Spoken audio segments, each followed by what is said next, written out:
እርግጥ ነው ሰዎች በመታት ወይም ማጂክ ነው ባስባሉ የማይቻል የሚመስለውን ጉዳይ በቀላሉ ሲፈጽሙ ተመልክተን ተገርመን ይሆናል። እንዲሁም በዚሁ ዘዴ ቁሶችን ከመጠናቸው በላይ የገዘፉ መስለው እንዲታዩ በማድረግ ያንን ግዙፍ ቁስ በቀላሉ እንደፈለጋቸው እያደረጉ አስደምመውን ያውቅ ይሆናል። ይህ ግን ምታትም ማጂክም አይደለም፣ በእውን የተከሰተ ጉዳይ ነው።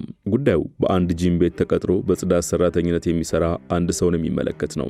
ወደ ጂሙ የሚመጡት ደግሞ እጅግ የፈረጠሙና እያንዳንዱ የጡንቻዎቻቸው ቅርጽ መቆጠር በሚችል መልኩ ተለይቶ የወጡ ባጭሩ በጂሙ ላለው የስፖርት እንቅስቃሴና ክብደት ማንሳት የተሰሩ ይመስሉ ናቸው።